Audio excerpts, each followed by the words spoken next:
as in face planted on the carpet while reaching for the bottle bad, and too drunk to see in the dark, so might as well stay down bad, which is why he didn't get up when his friend and Nashville Legends teammate Delray Hicks pounded on the door to his hotel room, a fourth-floor state of depression that reminded him every minute that he could at least screw up like a champion. "Is open," Gavin's third. The door swung wide. Del flipped on a blinding overhead light and immediately swore, "Shit, man down." He turned and spoke to someone else. "Help me." Del and another giant human lumbered toward him till their four massive hands grabbed his shoulders.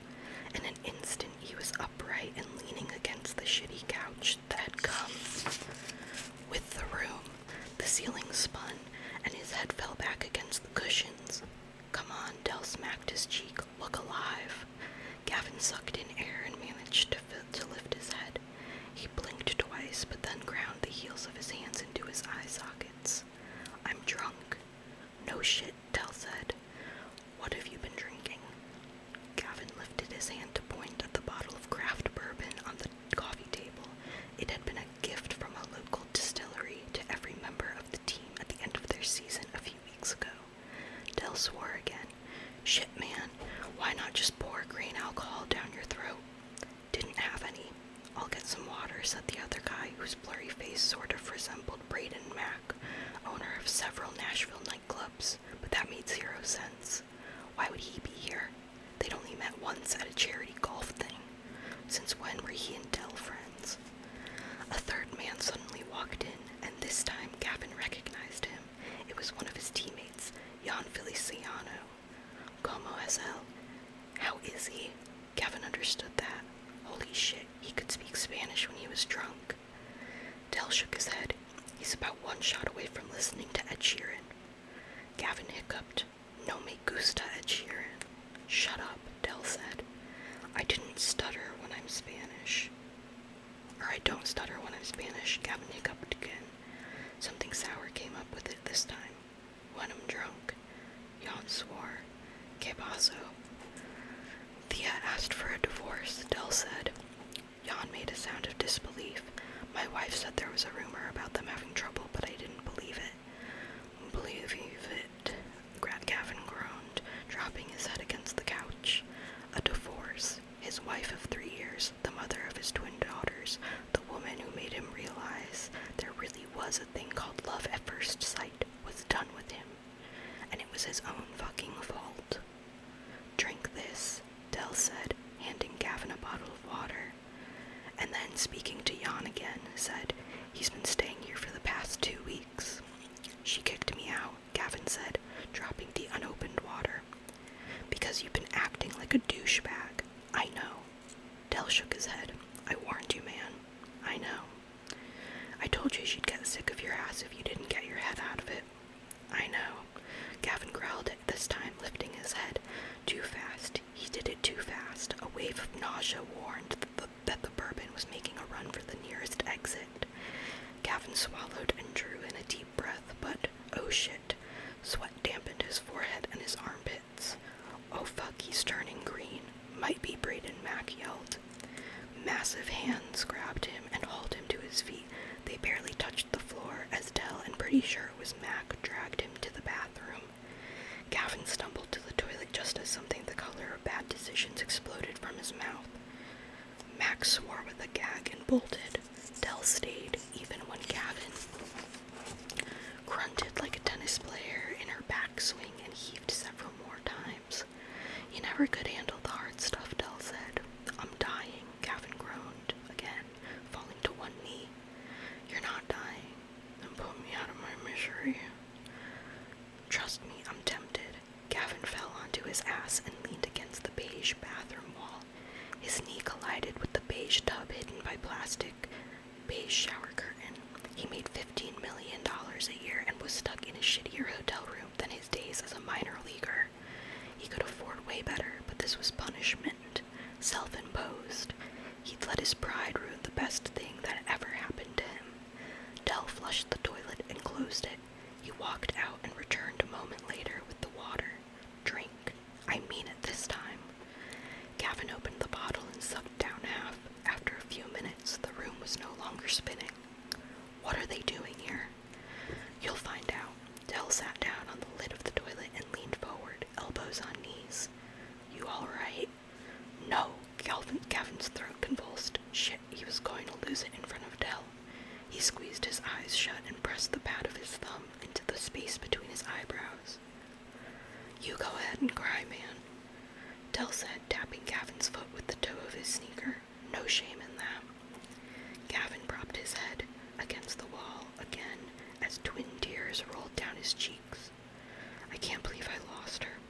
You're not going to lose her. She wants a divorce, asshole. Dell didn't react to his stutter. No one on the team did anymore, mostly because Gavin had stopped trying to fight it around them, which was one more in a long list of things he had Thea to thank for. Before he met her, he was self-conscious, hesitant to speak even in front of people he knew. But Thea was completely unfazed the first time he stuttered in front of her. She didn't try to finish his sentence, didn't look away in discomfort. She just waited until he got the words out. No one else besides his family had ever made him feel like he was more than just an awkward, stammering jock. Which made it that much more of a betrayal when he discovered her lie a month ago. And that's what it felt like, a lie.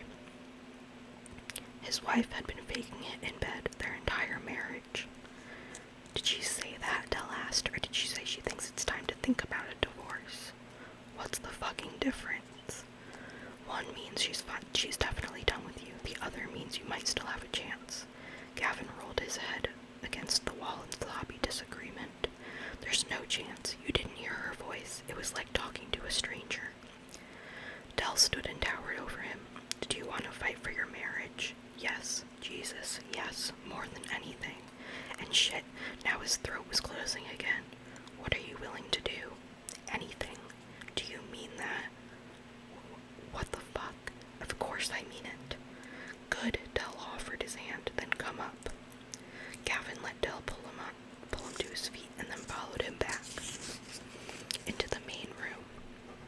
His body felt as though it weighed 1,000 pounds as he stumbled toward the couch and collapsed onto the cushions.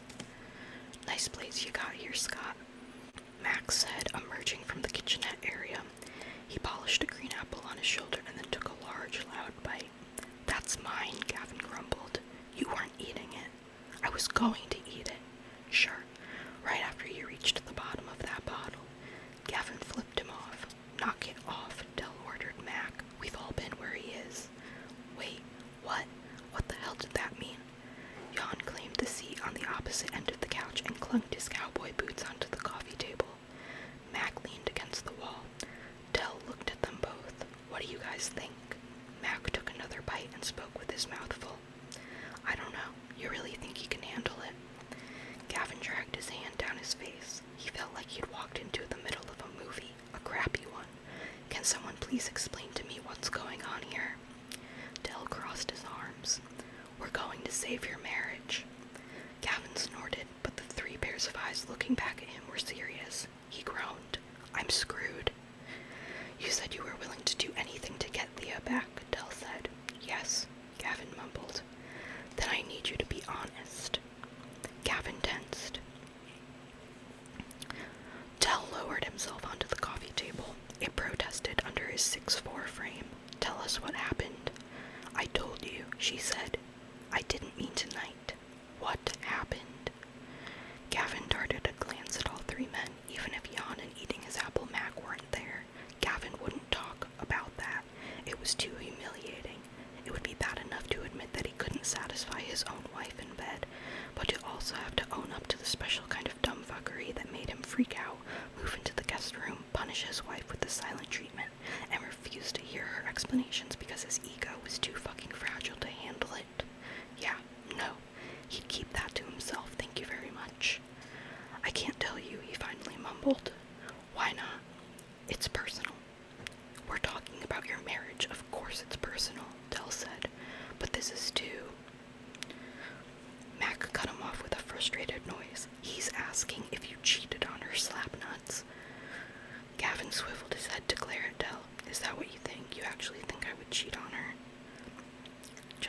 thought made him want to bend over the toilet again and evacuate what remained of his liquid dinner.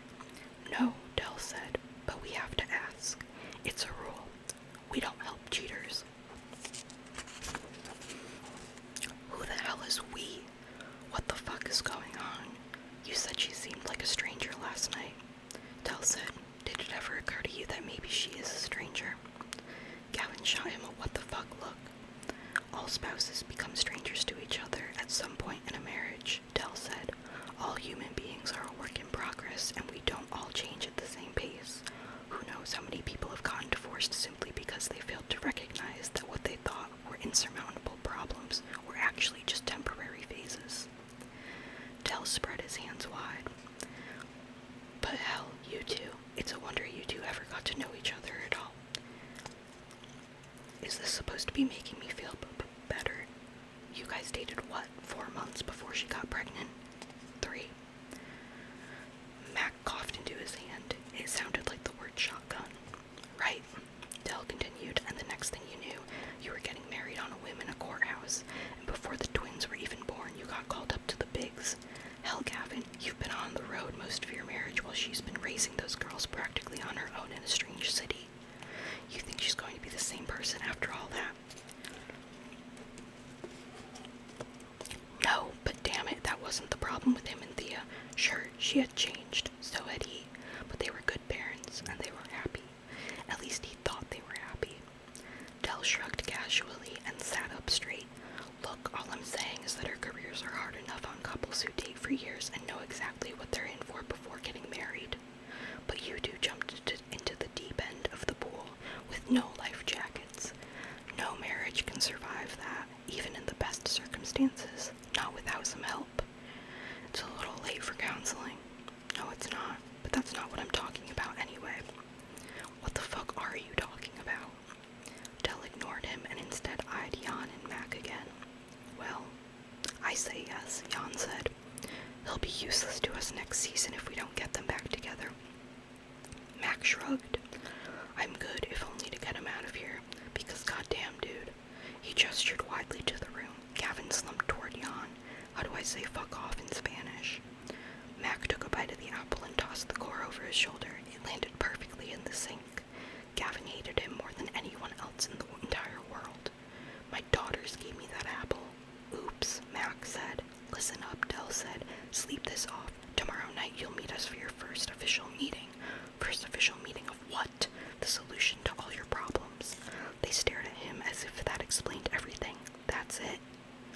One more thing, Del said. Under no circumstances are you to go see your wife.